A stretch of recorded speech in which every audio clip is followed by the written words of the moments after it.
88 साल लगा है, 88,000 लोगों का बलिदान लिया गया। इसलिए हमारे झारखंड से किसी की तुलना नहीं होगी।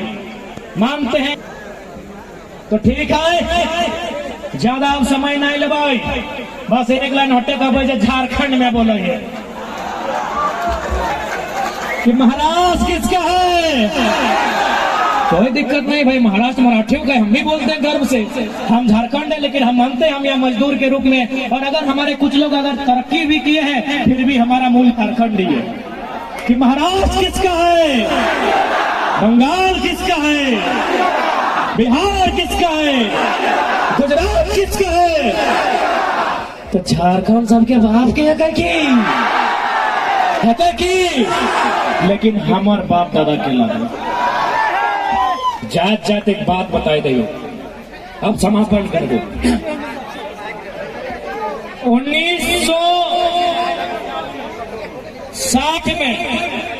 1960 में है महाराष्ट्र जहां हमने खड़ा है।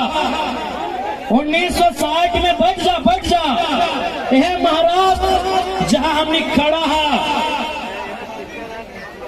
बॉम्बे अगर नाम हले बॉम्बे। 1960 में इसी राज्य का नाम बॉम्बे था। दो समुदायों के बीच ये तय होता है कि गुजराती भाषा भाषी के लोगों के लिए गुजरात दिया जाए, मराठी भाषा भाषी के लिए महाराष्ट्र लिया जाए, और उसी शर्त के साथ महाराष्ट्र और गुजरात बना है कि नहीं? बना है ना। यहाँ बहुत सारे गुजराती भाई भी बगल में दुकान दिए हैं, शायद सुन रहे हैं। बहुत सारे मराठी भाई स्टेज में बैठे हैं, उनका सम्मान करते हैं। एक बात बताइए, जब महाराष्ट्र और गुजरात का बंटवारा हो रहा था, क्या एक भी किसी प्रकार का आंदोलन हुआ था? नहीं हुआ था। एक भाई ने दूसरे भाई से बंटवारा मांगा, बाकायदा भाई ने बंटवारा दे दिया। लेकिन झारखंड बनने में 88 साल लगा है, 88,000 लोगों का बलिदान लिया गया। इसलिए हमारे झारखंड से किसी की तुलना नहीं होगी। मानते हैं कि हम भी भारत का हिस्सा हैं, हम मानते हैं कि हम भी भारत का हिस्सा हैं, लेकिन हमारा हिस्सा कहाँ है? हम भारत का हिस्सा हैं, हम मानते हैं, पर हमारा हिस्सा कहाँ है? कहाँ है हमारा हिस्सा? एक हिस्सा माने अंग, हिस्सा दो प्रकार का होता है। हिस्सा माने अंग, हम भारत का अंग है, और एक हिस्सा माने बंटवारा। हम भारत का हिस्सा हैं, हमारा हिस्सा कहाँ है? यही नागपुर में MCL है, अंतिम लाइन में दोहराऊंगा।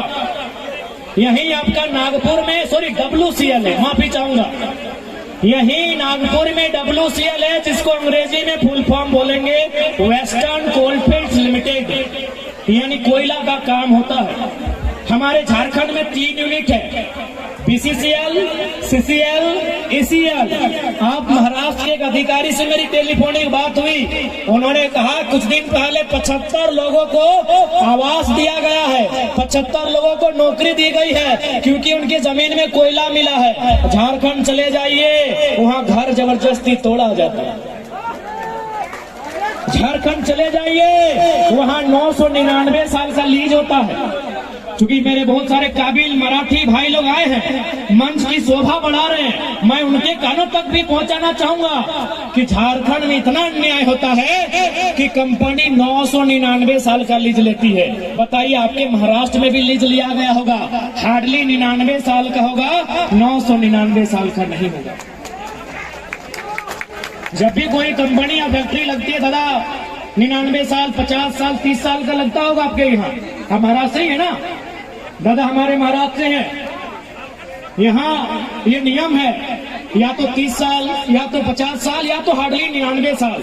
हमारे झारखंड में इतना बेईमानी किया जाता है कि 999 यानी 1000 साल का लीज लिया गया। न हमारे लोग जानेंगे, न उस समय तो कोई बचेगा, न अपना जमीन वापस करेगा। आप यहीं देखिए, WCL कोयला का काम करती है, हमारे वहाँ CCL है, वो भी कोयला का काम करती है, लेकिन यहाँ नौकरी, मुआवजा, विस्थापन बरोबर देती है। झारखंड में लूटपाट करती है, झारखंड में अन्याय करती है, दोहन करती है। इसलिए आज जो आवाज हम धनबाद में उठाए, जो आवाज बोकारो में उठाए, जो आग झुमरा और पारासनाथ में लगा है, आज माया नगरी में लेके आए हैं। 24 में सीधा दिल्ली लेके जाएंगे। आज बहुत सारा माया नगरी लोग अपना खिड़की बंद रखा है, बोलता है झारखंड का एक छोटा सा लड़का आया है। 24 में दिल्ली आने दीजिए, आप लोग भी खिड़की खोल के सुनिएगा मराठी गाने में। आपको भी हमारे आइडियाज, हमारी आइडियोलॉजी खिड़की खोल कर सुनना होगा। आप अभी हम लोग को छोटा बच्चा समझकर बंद करके बैठे हैं। 24 आने दीजिए, राजधानी में हमारी भी दस्तक होगी। और जब हमारी दस्तक होगी तो वचन देते हैं देश के प्रधानमंत्री को भी चुप करा के बैठेंगे। ये वचन देते हैं आज माया नगरी से। और अंत में यही कहेंगे कि प्रवासी मजदूर जो भाई हैं, आप जिस अवस्था में रहते हैं, आप जिस अवस्था में हैं, अपनी अवस्था के साथ आगे बढ़ने का चेष्टा कीजिएगा। जो भी आप आर्थिक उपार्जन करते हैं उसे बचत करने का प्रयास कीजिएगा। अगर आप फैमिली के साथ रहते हैं, अपने बच्चों को पढ़ाइएगा। यदि आप माता पिता से दूर रहते हैं तो 2 पैसा का बचत करके अपने गांव, अपने बूढ़े माता पिता की एक बार सुधि लेने का काम कीजिएगा। मैं ये संदेश आपको दूंगा। और ये भी आप 24 में जो भी लीडर रहे, अगर मतदान करते हैं सवाल कीजिए कि 50,000 छोटी बड़ी कंपनियां हैं, मजदूरों की संख्या कम होनी चाहिए। मजदूरों की संख्या कम होनी चाहिए,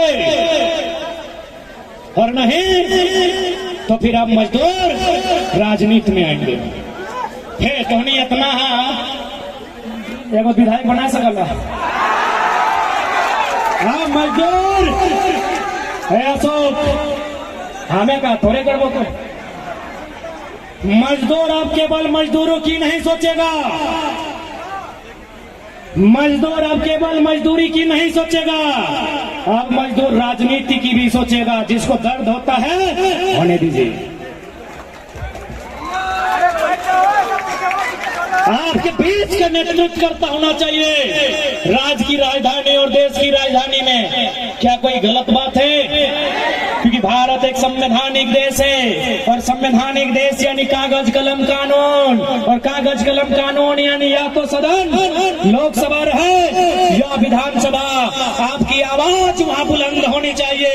यदि आपकी आवाज वहां बुलंद होगी तो प्रवासी मजदूरों के अधिकार से न देश मुंह मोड़ेगा न राज्य मुंह मोड़ेगा। इसलिए आज यदि कभी चुनाव का सामना हो, मतदान करने की संभावना बने, यदि वतन वापसी करते हैं तो याद रखिएगा, आपका मत यदि आप देते हैं तो आप लेबर एक्ट पर दीजिएगा। एक 72 लेबर एक्ट बनना चाहिए, एक 72 डिस्प्लेसमेंट एक्ट बनना चाहिए, एक 72 एजुकेशन पॉलिसी बननी चाहिए, एक 72 डिस्प्लेसमेंट पॉलिसी बननी चाहिए, एक 72 लेबर पॉलिसी बननी चाहिए, ताकि हमारे मजदूर दर बदर की ठोकरें ना खाएं। और क्यों खाएं, क्यों खाएं हमारे मजदूर ठोकरें? धनबाद कोयला देता है, कोडरमा भुरक देती है, गिरिडीह पत्थर देता है, गोमिया बारूद देता है,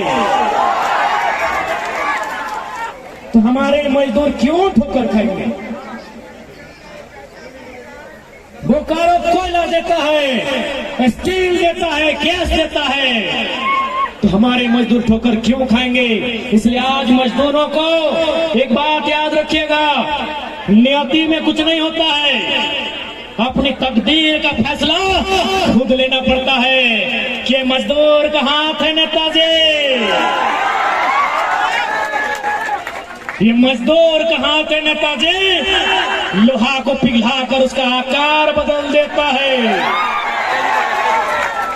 ये हाथ लोहा को भी गलाता है और यही हाथ वोट भी दबाता है। आप अगर अच्छी पॉलिसी बनाइएगा नेताजी तो ये मजदूर का हाथ लोहा गलाएगा। यदि आप गलत पॉलिसी बनाइएगा तो ये मजदूर का हाथ आपका गला दबाएगा नेताजी। इस बात को याद रखिएगा। ये मजदूर का हाथ है कातिया, लोहा पिघला कर उसका आकार बदल देता है। मुझे किसी के टुकड़ों में पलने की जरूरत नहीं, इसीलिए तो मैं कुत्ता बनकर तुम्हारे चरणों में रहना पसंद नहीं करता हूँ, भले मजदूरी करके महाराष्ट्र चला जाता हूँ। इसलिए आज मजदूरों को अपनी आने वाली पीढ़ी का, मजदूरों को अपने आने वाले भविष्य का संरक्षण करने के लिए इस हाथ में जो शक्ति है, इस हाथ में जो वोट की शक्ति है, उसका प्रयोग करना होगा।